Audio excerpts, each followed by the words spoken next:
Hey, look, my S2000 took its bipolar medication.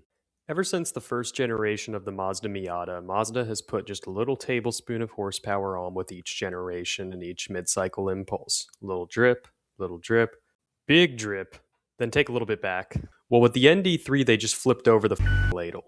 The 2-liter Skyactiv 4-cylinder makes 151 pound-feet of torque at 4,000 RPM, but if you ring it out to 7,000, you'll get your peak horsepower of 181.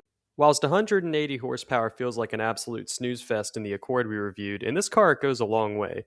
The transmission is chef's kiss perfect. There's just the right amount of resistance, it has a positive, slightly notchy engagement into gear. It could not be better. However, this Hey, 25,000 bro, mile come on example now, does have a dog. new transmission in its Come service on, history. man. Failing manual transmissions have plagued the ND Miata since its first model year, 2016. There are multiple theories as to why this happens, including contaminated gear oil, bad batches of synchros, or weak designs to save weight. I mean, this soft top spec Miata is 2,350 pounds. That's lighter than my 2003 NB. On Phonem Grave, I have a nasty habit of burying the lead deeper than an Epstein file's redaction. God willing, let a young Jew get to the point he's been trying to make this whole video.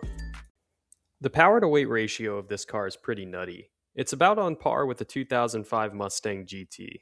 God, I miss her every day. Not all 0 to 60 experiences are created equal. While a 5-second range 0 to 60 is what it is, they are different. The Miata is a gentle glide up to speed, whereas the Mustang more so feels like your roided up stepdad trying to throw you out of a swing set. Look at this graph, or no, look at these graphs. The Miata has a gradual torque curve that follows its horsepower curve, kind of like an upward slide, whereas the Mustang is more so just a sledgehammer swing to the nuts. It's flat, instant, and really holds it throughout the rev range, all 5,000 RPM of it.